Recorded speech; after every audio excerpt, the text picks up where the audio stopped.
things. And so I'm just going to go over some of the sections that you a lot of times would see in a professional portfolio. There are other things out there. Some people are more involved in this. Some people are, have more in there. Some people have less. It just really depends. But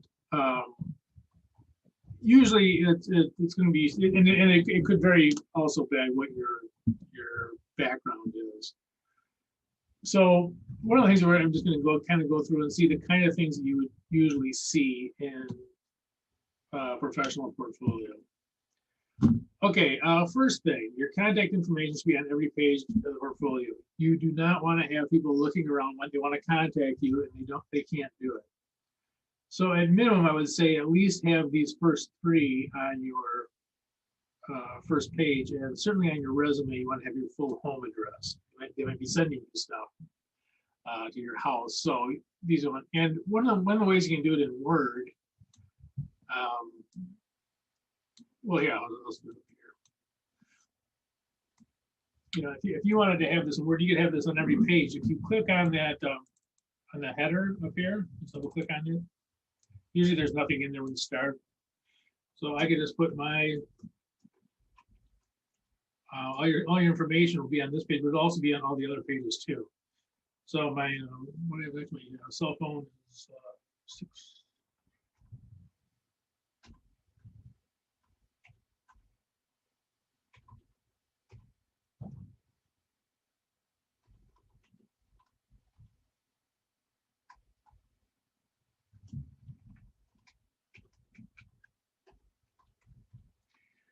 Okay. So just for a second. Oh, what did I do there? All right. So so if you put this in as a header, it will show up on all of the rest of your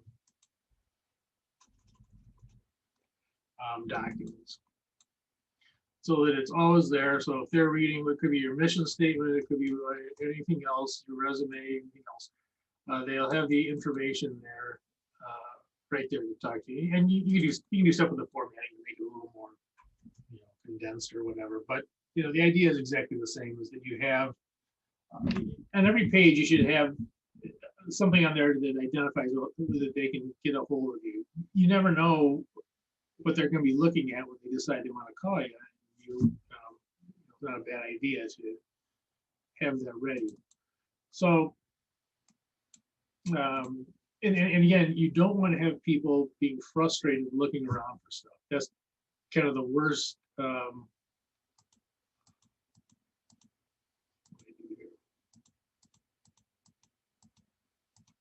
Okay. The worst case scenario basically is when they want to contact you, but it's not my email address. Okay.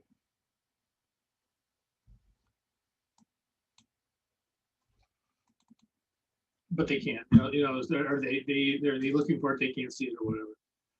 Okay, so you want that on everyone. The first thing we're going to go over is the cover letter. And the cover letter it's usually short. They're going to probably be reading a number of cover letters. And if you stretch this thing out into a couple pages or something like that, they're not going to get to the second page. Almost guarantee it. So you want it to be fairly short. And again, this is just my writing. It's not great writing. My wife was an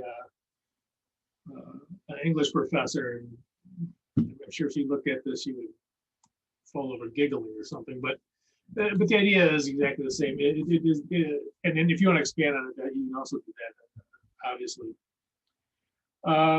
So your introduction paragraph, this will usually include your target job. So that comes from your target job. We did the target job deconstruction thing. But your target job, whatever it is, whatever you're going for. And you can also have more than one target job. So you could have more than one cover letter and more than one portfolio. But it's going to include your target job. So you basically introduce yourself, say you'll be graduating. Put your degree major and the date that you'll be graduating. You can put pending if you're not exactly sure, but you usually just put a date in there. We graduated a senior and I'm interested in becoming a whatever your target job. I did show one of this to my wife, and she said, "Why are they all looking for target jobs?" No, it's just the terminology. But yeah, your target job though is what they're looking for.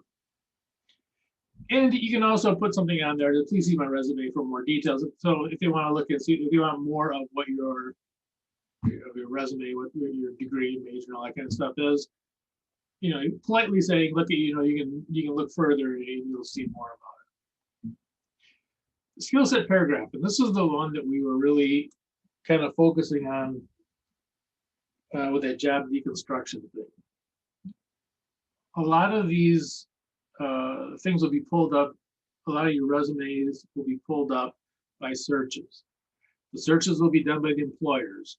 So we were looking for the things that the employers are looking for. So those skills and keywords that we got from the job deconstruction, whatever they were for your particular job, that's what you want to put in there. So you're gonna put in there. So if they had people who are team workers and people who are leaders and whatever, that's what you're gonna put in here. So if they were looking for leadership skills, and they were looking for team player skills,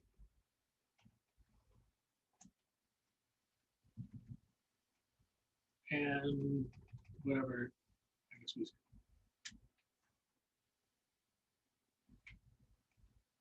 hyphenate that. And whatever their skills were.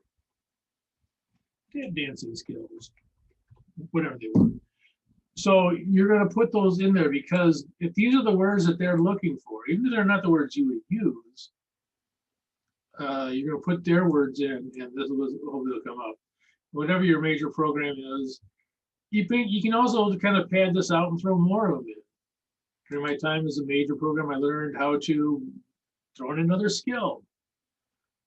Also, I now understand the importance of throwing another skill. You can pad these out. I mean, as long as you don't make them ridiculous, you can throw in a few things there.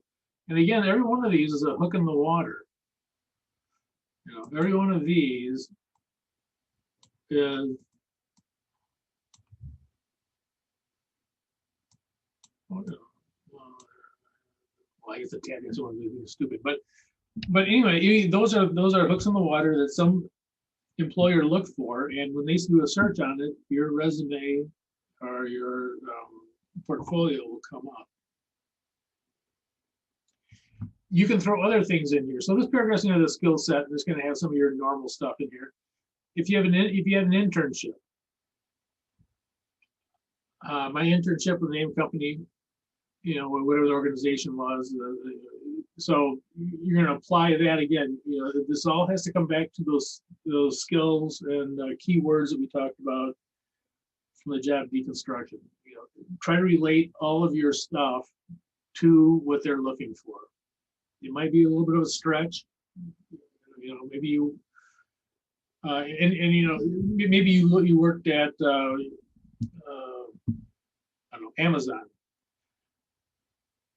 And just because you weren't in a leadership position doesn't mean that you didn't have to take leadership responsibilities with helping other people, helping new people come on, that sort of thing. So, it can be a little bit of a stretch, but throwing more of those in there will be generally you have it pulled up. And again, sometimes if you don't put it in, they're not going to put it up.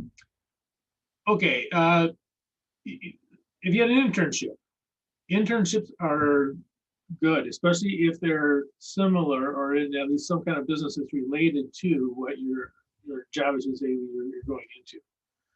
So if you're going into healthcare, it may not be exactly healthcare, but if it was something similar, for instance, working at a retirement home or volunteering with elderly people at your church or your synagogue or whatever, those things are all part of the things that you can put in there. If you have any sports clubs, organizations, all that kind of stuff, if you can relate it to the keywords, don't go too far into any of this stuff. You'll notice that, at my the internship here, this is not where you put the name of your supervisor and the contact information and all that kind of stuff. That'll be later on with your references. So this is just talking about your internship. This is not going into details. Might not be a bad thing to throw some of your other the technical skills in there. Isn't a bad thing to throw right up front that you have Word, Excel, all that kind of thing.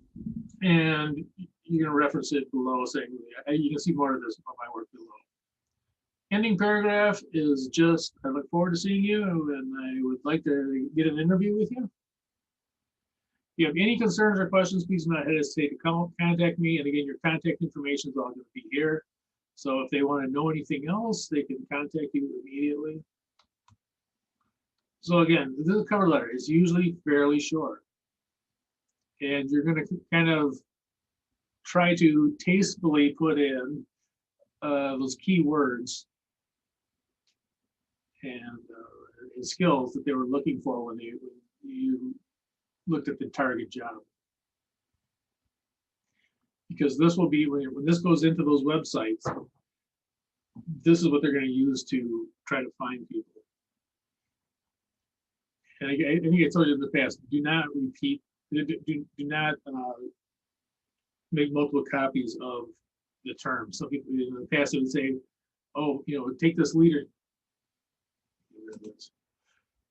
take this leadership skill and put it in your thing a whole bunch of times, and then yours will be the first one that comes up. It really doesn't work that way anymore.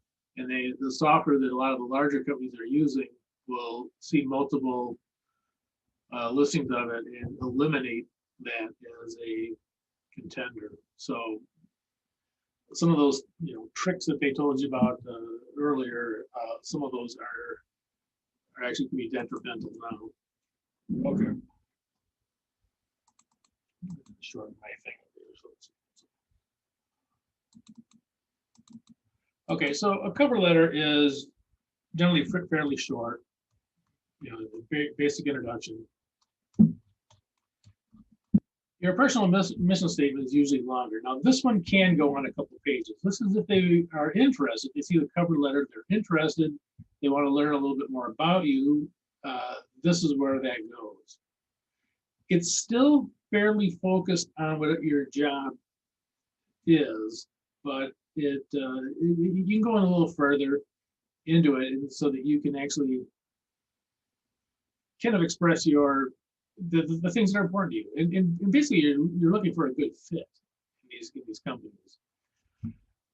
Okay, so the mission statement. These are all kind of the things. By the way, a lot of this first paragraph here came out of this Indeed website. It was the best one I saw that talked about this. But you want to kind of see if whatever company it is that you're looking for, or the kind of company you're looking for, that they have these things in there that you that would match up with what you want to do. What are the qualities of somebody you admire? What do you admire most in role models? Someone who's strong, someone who compromises, somebody who, whatever it is, those things that you admire in role models. So, this is where you can kind of show a little bit more rather than just what's on paper of what things are important to you. How is your family important to you? What kind of job culture do you like? Do you like relaxed job culture? Do you like, a more strict job culture? There's benefits and, pros and cons to each of those. All these things, and some of the key words that you'll see, that these values, these are some of the key words you might see in those statements. Things that you admire, things that you want to attain, that sort of thing. So this first paragraph here, kind of establishing your values. This is, this should kind of lead into going into what the other things of your goals and how you're going to obtain those goals and that sort of thing. So these should kind of direct you in the same area. Now, again, if you're stumped, pick one or two of these. You don't have to pick all of them. Just pick one or two. Pick that one and this one, or whatever it is, and go into detail on that. Try to throw in some of these words, if you have them. Or there's other ones too. You don't have to use those words. There's other things you can throw in there also. So this first one is to sort of establish your values, and you're kind of going to say what your values are in a positive sense, in a positive way. What are the positive things you are looking for? Identify your strengths. This one I think is a little bit out of place, but this is where some other places had this same order here. So, and that is, you have these goals down below here, and what skills do you possess that you think will help you to attain these goals, basically. So identify your skills. What are your strengths? Are you good with people? Are you a good listener? Are you good, whatever they are? Identify those things that will allow you to be successful in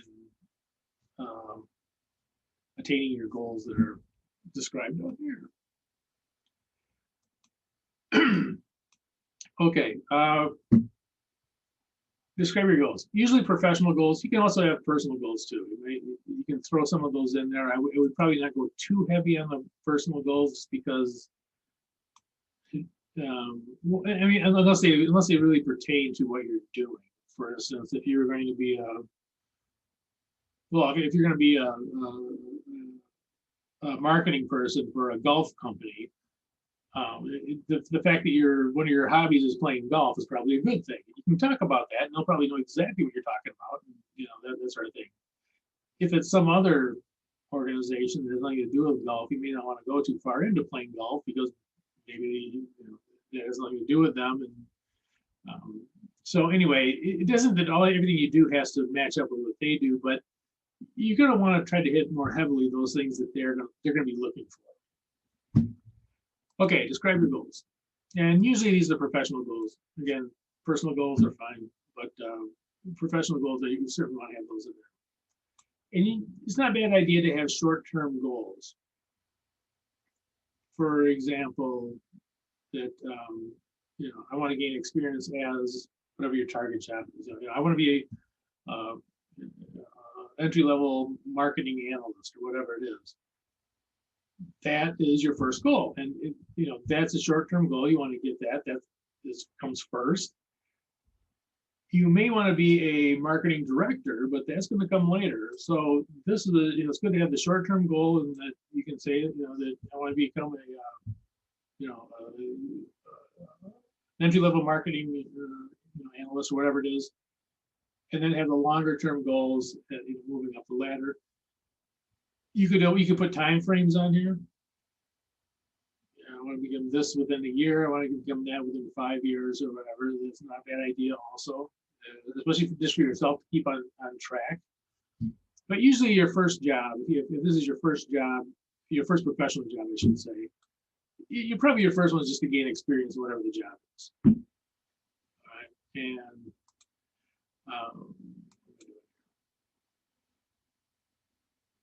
and then the second would be the longer term stuff.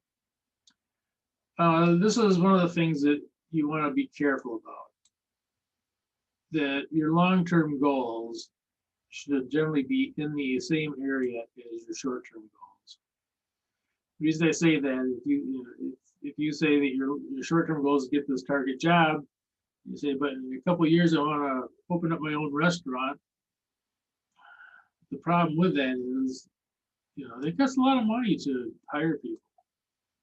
It costs a lot of money to train them. It costs, all this stuff's expensive. And if you're planning on just leaving after a couple of years, they may not want to see that. Now, there's nothing wrong with having that goal in mind, but you probably do not want to say that, right up front. You gotta remember that they're taking a risk on it. Now, could it be that after a couple of years you don't want to be in a restaurant anymore and you want to continue on with your job, with your career or something? But anyway, yeah, it's a good idea to try to have the short-term goals and long-term goals kind of complement each other, basically.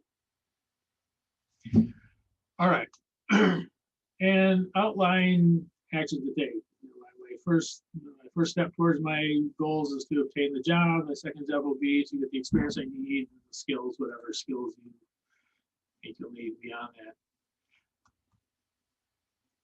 Now, your mission statement does not have to have these headings. It could just be, and most of the time you don't see them with the headings. A lot of times you'll see them with just the paragraphs. So if you have 4 or 5 paragraphs and you just have those paragraphs just out there, the first paragraph might be this and the second one might be what you don't have to label. So don't get too caught up on the labels of these. You don't have to put those in. You can label them, but you don't need to. And you could label them something different. Again, this is you using your creativity too. But anyway, this is kind of so the mission statement. And again, these are usually longer. They're similar to the cover letter, but they are usually much longer. You can actually go into much more detail on this stuff than you would. You can actually go into why you like doing junior achievement so much. You can, and again, identifying those as the skills that you learn from that and go in there. So the personal mission statement is usually longer than the cover letter. And another thing about the mission statement is a lot of times, other than the target job you're looking at down here, a lot of times they're more general too.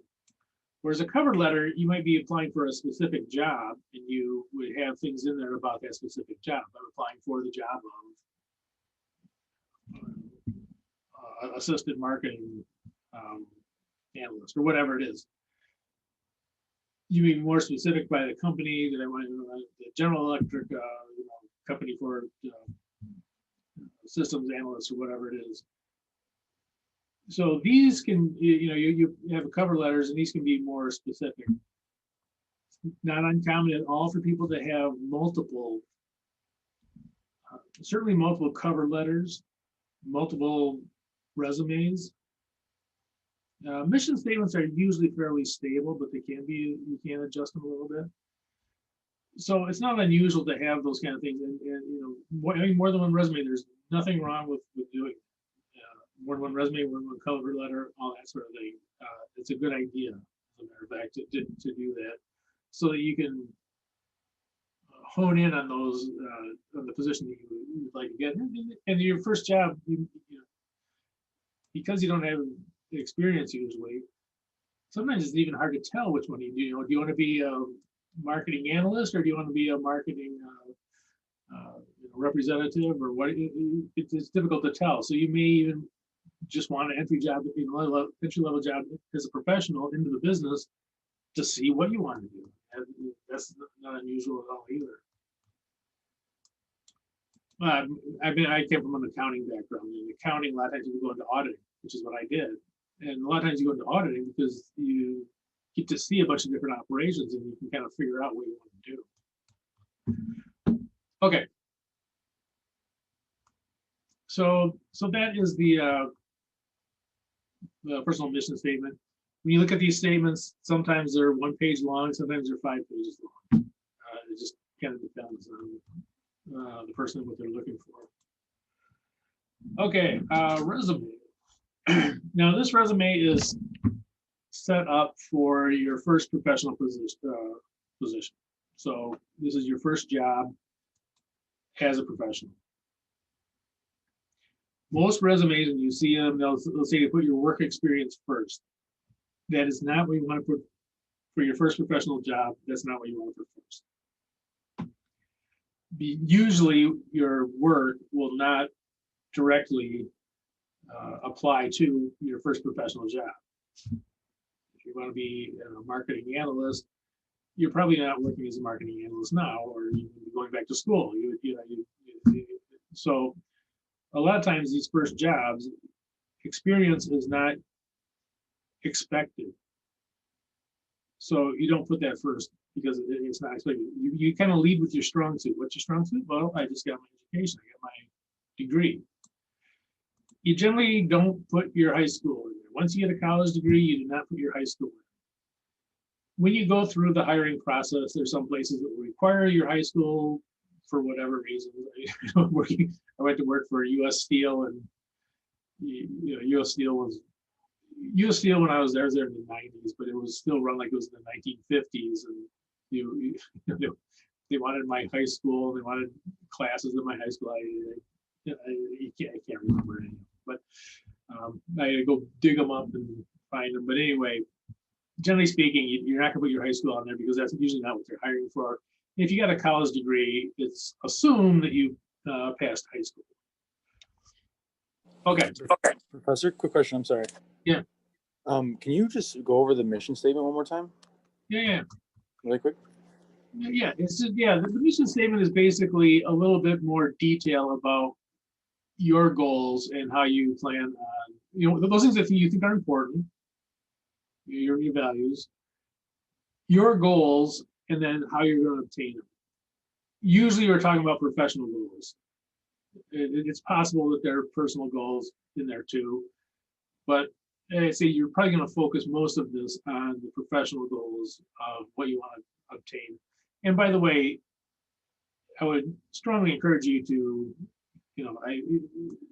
these things that I have here, expand on as much as you can. One of the good things about one of the good ways of writing, I should say, is to write as much as you possibly can and then go into edit. That's a good if you're struggling with, that put as much as you can. But it's basically saying, okay, these are the things that I value, and you're going to state those things you value. I value people that are honest. I value people that are optimistic about the future. Those things that are in there are going to be one of those things that you're going to put in to your mission statement. Again, it's getting a little more in depth than the cover letter. The cover letter, you're not going to put that stuff in. This, you will put it in. And related to those, your values, you're going to look at what your goals are and how are you going to obtain those goals. So identifying your strengths, whatever they are. Now, these strengths usually are going to be things that are in the job deconstruction, but not always. All right, so identifying your strengths, it could be leadership, it could be whatever they are, whatever those things are that you identify. So you're going to put those in there. That I develop my strong leadership skills that will allow me to obtain my first job and blah blah blah. And what is this assignment for? This is the I took it off. This is the I should probably put it back in. This is the EBL300 professional portfolio. Oh, okay. I was lost. Okay.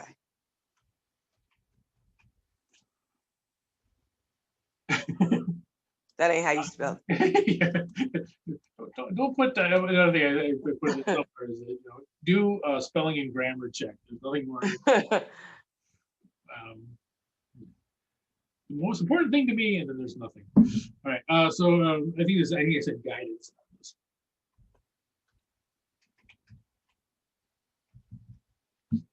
So you gonna email us this? Yeah, it's actually in the email. No, it ain't. I ain't see that in nowhere, because I look through all them papers.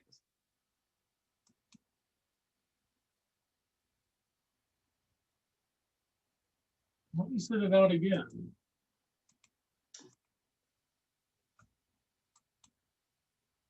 Showing both. Give me a minute here. I apologize.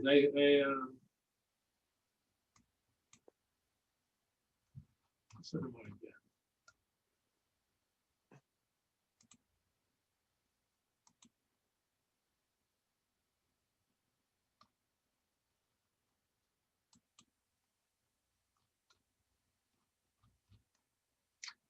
The email, and this has nothing to do with the Roosevelt email, but the email coming out of Blackboard is not always great. It usually gets delivered. It's usually a timing thing.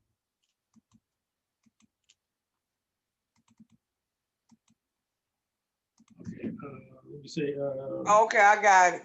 You got it? Okay. I'm slow. I got it. Well, no, but literally the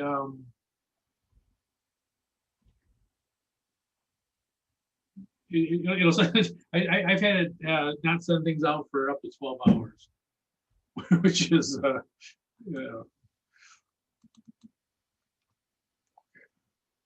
All right, so we're back on the screen.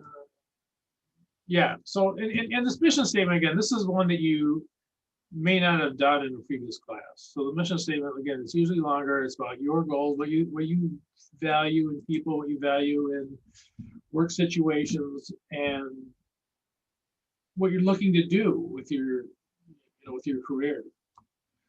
Can have personal stuff in there, especially if the personal stuff relates to what you're going into. There's nothing wrong with putting the personal stuff in there, but mostly it's going to be more focused on the job.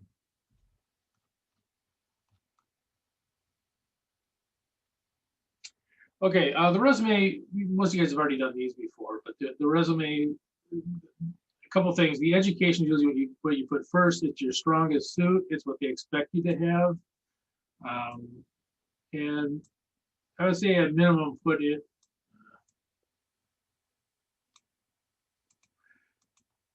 put in Roosevelt, put in where it's located. Your job might be pulled up by somebody in Minneapolis, and you say, well, I don't want to move to Minneapolis. Well, you may not be moving. It may be a work from home situation. In fact, it very likely could be. So you're going to put your school, the degree and major, and your graduation date, and at minimum you're going to put that in for it. You can also put your GPA in. If you have a higher GPA, you can put that in. If you're an honors group or something like that, you can put that in. I would probably not go too far with it. But this is your education that you have up here. When you get the second one here, and this one can be actually quite a bit, and you can break these out. These don't all have to be under this one header. If I say education, you're probably going to want to put that as an education or something similar to that. But this one down here, your wording of it could be internships, it could be activities, it could be whatever, and however you want to group it. But basically, this section is sort of to make up for the work experience. This is where you tell them that you've got other things going on that will develop those skills that they're looking for the job. So any awards, honors organizations, if you're in sports, those are all the sort of things that you're going to put in there. Internships.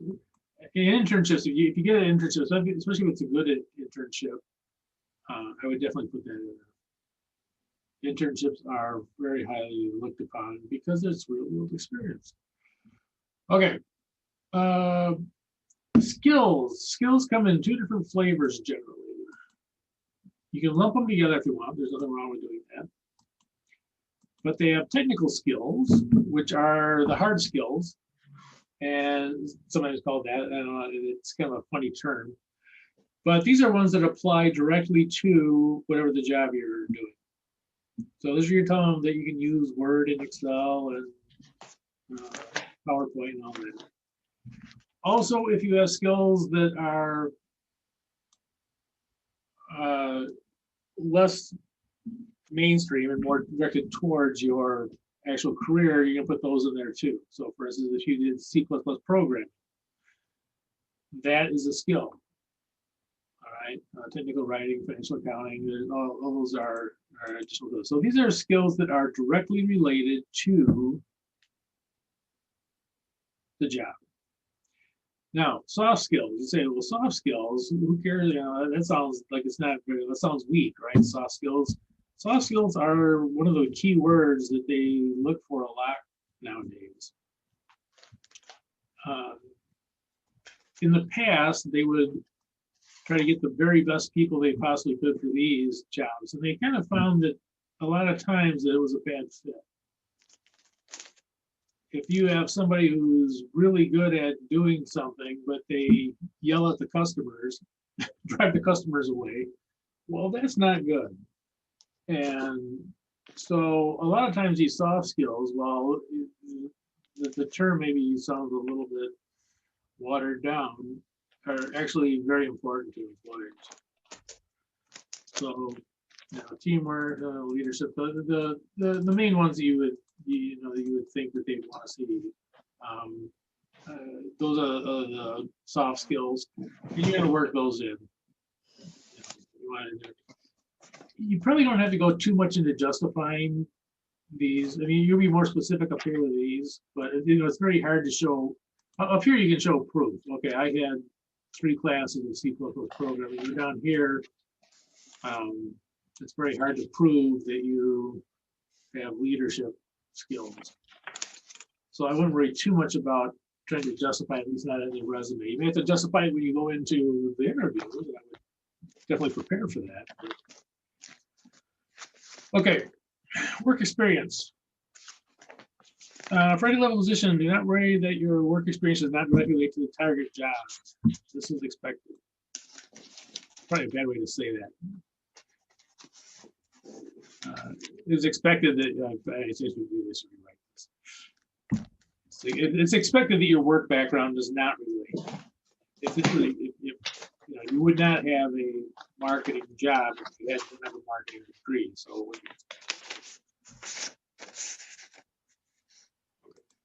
and the usually this lists the company and the dates. If you want to be more specific and get the supervisor, you lift those that in your references, and you could put that in the resume to, for more information, please see the references below or something along those lines. So if you worked at a job and you have a supervisor that wants to be a reference, so will be a reference for you. Put it in there that you can see that in the references. So the contact information will usually be in the references. Now, if you already have experience, I know some of you do, you already have experience in the field, you put the work experience first. So this resume is really for I think most students is going to be your first professional job. Some of you already have professional experience. If you do, this goes first usually, the work experience, unless it is a very technical job, or else if you're making a clean break. My wife went from being an English professor to being a licensed social worker, and so she basically, her resume, where she had work experience as as an English professor, her resume led off with her education, and she was licensed at LCSW. So, those are the things that she would lead off with. Whereas, and that was because she was making a completely different, career out of it. But the work experience, if you do have experience in the field, by all means, put that first. Did she get a psychology degree as well? Yeah, she got a psychology degree. And as a matter of fact, that's why I'm in the basement. She's doing her therapy online. So we have an office, and the office is it's kind of, you have to be confidential, right? I mean, you can't, so the office is, you close the door, it's confidential. Whereas down here, I'm in the basement, you might see somebody walking behind me, grabbing a gallon of milk or something. This isn't confidential. So anyway, that's why I'm in the basement. Is that I used to be upstairs in the office, but I don't. It doesn't need to be confidential. So anyway, yeah. So she went back and got her degree in social work. But you know why she got it though. She used to have students go to her after class with all these really serious personal problems in that. She said, "Well, I'd rather work on those things." That was really, so really her job as a teaching English actually led into what she's doing now. So you never know where you're going to land. Okay, references. References the following: full name, phone number, and relationship to the reference. So if you're going to have a reference, get their full name, their phone number. You probably don't need their address. You might need their address later on if they ask for that. But usually you're going to have those things. They usually just call. We get calls all the time for as a reference. But the you want their name and their relationship, so that the people who are calling know exactly what the relationship is that they're calling and why that they're listed as a reference. The best references are those people who are things like people you work with, people, instructors aren't bad to throw in there. If you did volunteer work or something like that, those people, good people to throw in there. Generally, you don't want to have family members, and sometimes they'll even say 3 references, not including family members. The only exception to that is you may have work experience with a family member. So you may have worked with a family member, so that's actually a work-related reference. So while you generally don't want to have family members in there, it is possible that it's a totally valid one. But anyway, make sure you have these things in there. And again, and this is one of those things, if you don't put a phone number in, or an email or something to contact them, you hate to see all your work get, putting this thing together get thrown out because someone wants to call a reference and they can't find the number, and they look around for 5 minutes and they say, you know what, pull up the next one. Okay, examples of schoolwork. Now this is somewhat important for, especially if you don't have work experience. You want to show them that you know what you are doing when it comes to at least certainly the basics, things like Word, Excel, PowerPoint. Those ones should be in pretty much everybody's. The more specific ones, some of the programming people will have different things in theirs, that they'll have different projects they did and that sort of thing. So you can certainly have pages of stuff in here. And I've seen ones that have had 5 pages worth of stuff. I've seen accounting ones that had 5 pages worth of stuff. But you want to have a sample of work, because you want to put your best stuff in. So a short, well-written paper. You don't want a huge paper that's going to take a long time to read, because you're probably not going to read it if it's long. But if it's a shorter paper, a nice, concise, well-written short paper, have other people read it. Go over it, make sure that it's all good looking, and it's not bad to have a paper in there on some topic, whatever the topic is. Usually pick one for one of your classes. A shorter one page usually is best, but if it's 2 pages, that's probably okay too. But a short paper. Excel and PowerPoint screenshots. There's actually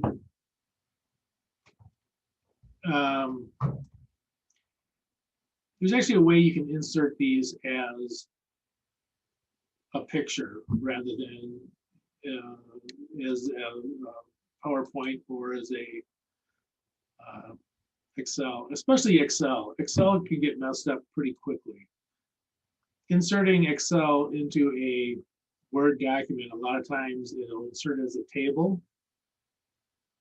And the table will have all different kinds of wacky spacing. You might have things going off the side. The last thing you want to do in this portfolio thing is to have something that looks like a complete mess. You know, the whole idea behind doing this is that you have something that looks good. You know, that you want them to look at it and go, oh, look at that. Well, I want to see more like that. Okay, so this is one of the, this is something I picked out of something else I did. But let me take this out and I kind of show you. These are kind of the steps that you'd use here to insert. You can either insert Excel or PowerPoint as a picture. And once it's a picture, then you can set the dimensions of it much more easily. So the whole point about putting it in as a picture is that you don't have a table that has the columns going off over here, you know, or going off this way, or if they open it up in something different, that you know, so some different kind of program that it, you know, the format's all goofed up. If it's in as a picture, usually it'll work. So let me do something here. Let me go to Excel.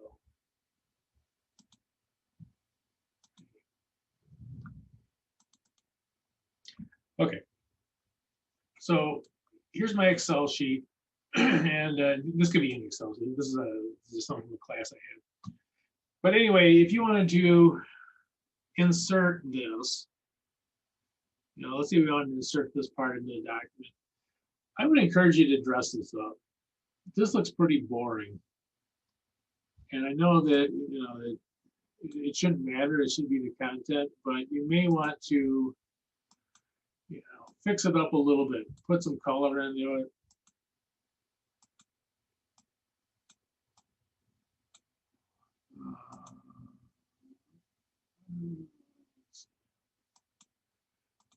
Okay, so when you put something in, make it look great. I know I told old boring stories over and over again. I did work at a job where, was that yesterday at US Steel, where I was doing these audit reports, and we got these computers in, and they wanted to train us on the computers. We already knew how to use the computers. Completely boring. So we were 2 days into this thing, so I just started pulling up my reports and fixing them up, putting in all this heading and all this kind of stuff in. And I got a call from the director of internal audit saying, you know, these audit reports are terrific. These I've never seen anything like them. There's nothing amazing about them. They look cool, you know. But so don't underestimate that. You know, the way it looks is possibly more important than the content sometimes. Okay, so if I want to make this, let's say I just want to take this section and put it in. So I want to show this off as my Excel. So I'm going to copy it. And if I just paste it in here, it's possible that it would get goofed up. It's not uncommon to have things hang out the side and all that kind of stuff. So one of the things you can do, oh, you guys can't see that. Let me stop this for a second. Get back to my screen here. Okay, so I want to put in my picture here. So click on the paste left. So on the upper left-hand corner of Word, so up here, we click on paste,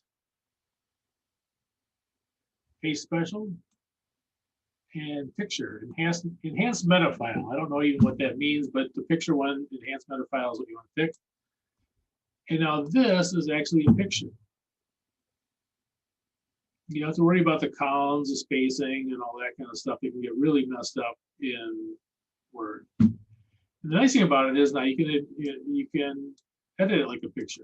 Here's one thing you can't do on a table. You can click on center it. Centers it. You can right click, you can make it bigger or smaller, change the size.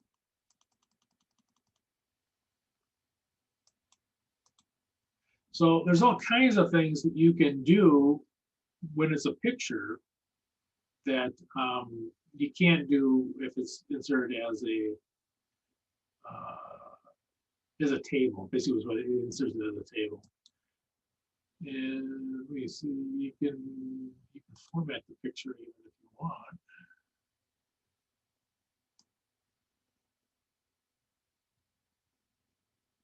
Get rid of the lines on it.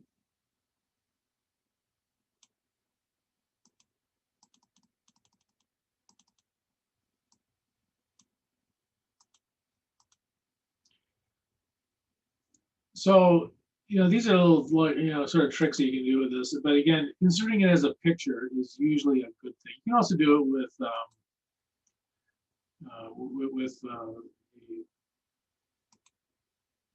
PowerPoint.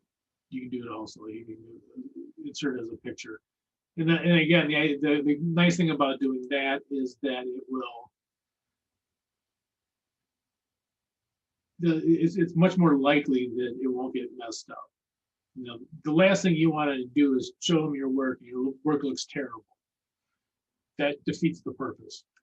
So what you want to do is have it so that it looks good. And if you put it in as a picture, usually it's your best bet. Okay, once you're done with your portfolio, you're probably going to have to put some kind of an intro page. Not a bad idea to have a picture of yourself. So in sort of you usually have a picture. You have not a bad idea also to have the page numbering. You can do some kind of bibliography sort of. And this is kind of basic stuff. I know you guys are, but whatever you have in there.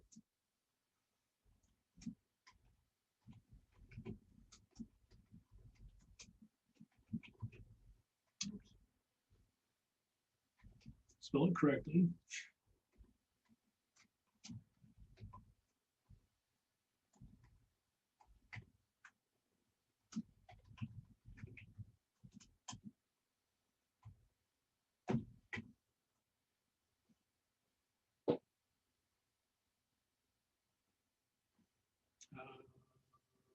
Examples.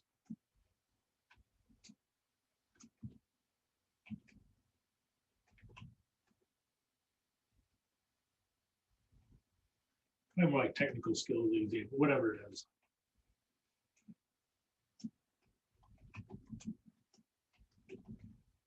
Skills. Or you can even just put examples of Word, PowerPoint, and Excel or whatever. So anyway, the cover letter usually, or the intro statement, the cover sheet,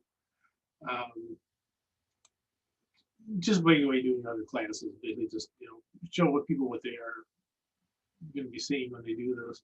Not a bad idea to put your picture in. Not a bad idea to put as much formatting as you can in. You can actually format these in different colors.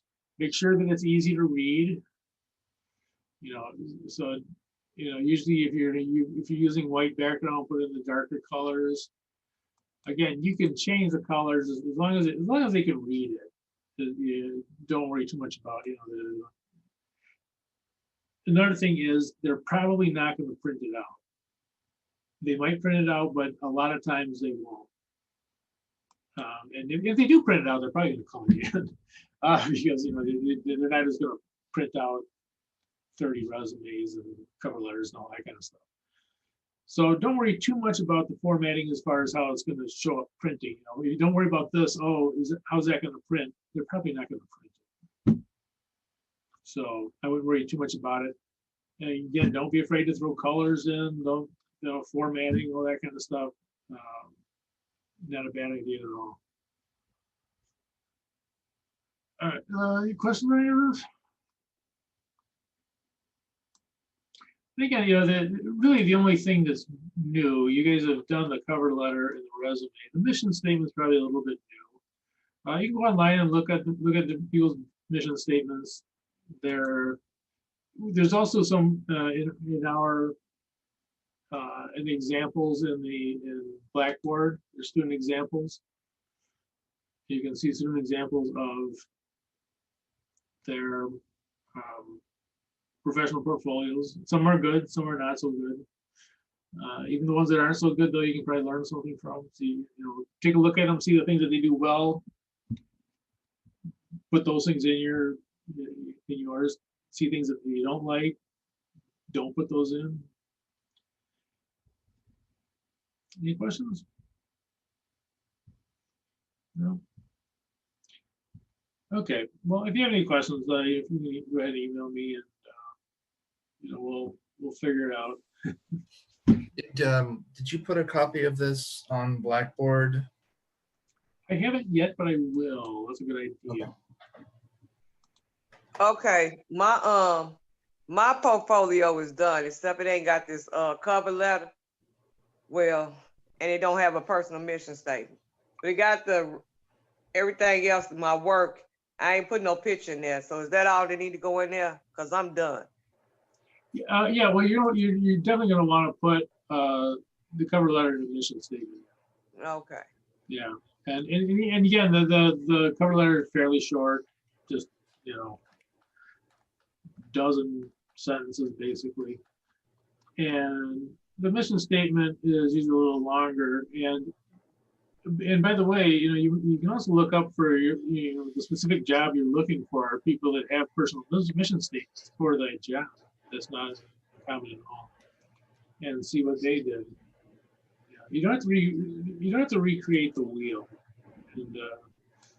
And I shouldn't tell you guys this, but you're probably not going to get in trouble for plagiarizing. So if you see someone who has something written very well, not a bad idea is you can grab a sentence or two out of it. Simply because technically all your writing should be original, but at the same time, it's probably not that big a deal if you were to grab something from, or even if you just look at the style that somebody uses and copy the style. See the things you like, use them. Things that you don't like, don't use. But yeah, you're going to want to have a mission statement and the